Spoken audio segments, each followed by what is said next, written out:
Comprehensive Primary Care CPC initiative worked to improve care, improve health, and lower costs for patients and their families in the primary care setting. Nearly 500 primary care practices and more than 2,000 practitioners were enrolled in CPC from 2012 to 2016. The CPC initiative focused on 5 functions of primary care: access and continuity, planned care and population health, risk-stratified care management, patient and caregiver engagement, and coordination of care across a medical neighborhood. This on-demand learning series explores how CPC practices implemented strategies designed to strengthen primary care.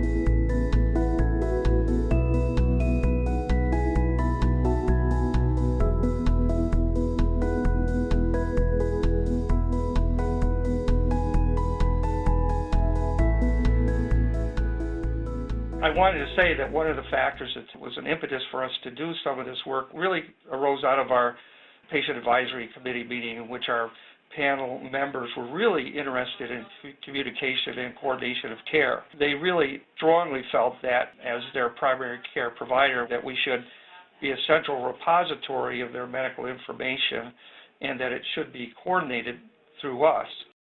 After some time, we've come to know that faxes are really an outmoded form of communication in this day and age, and our computer system allowed us to communicate to other practices through a series of end-to-end connections mediated through a health information service provider, or HISP, as it's called, HISP, and that the different HISPs themselves would be able to communicate with each other and thus allow individual members of each HISP to communicate with each other. We're capable of communicating with a lot of our clinical training partners in the medical neighborhood through this methodology. And it's a much more robust way of communicating, and what we can do is share a basic continuity of care document which lists medications and allergies along with a problem list. And we combine this with a face sheet that contains demographic information and send it as a package to our training partners. We usually will include additional information, including progress notes or any relevant or lab and ancillary studies.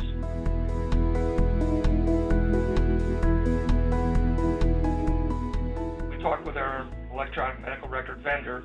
Basically, it was SureScripts is our HISP, and they would develop the connections by rolling it out with other practices that they were managing. And from there, as different HISPs interconnected, this process gradually increased to the point where we were adding more and more clinical training partners as time went on. So it was an evolution, not a revolution.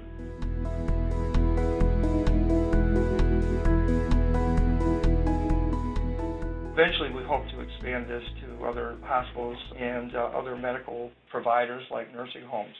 But basically, this shows that we can make a very robust connection with our clinical training partners through this line of communication.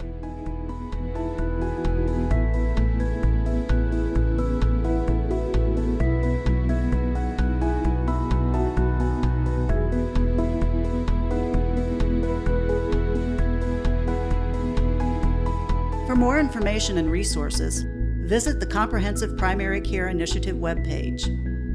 Go to innovation.cms.gov and search for the CPC Innovation Model. This has been a production of TMF Health Quality Institute.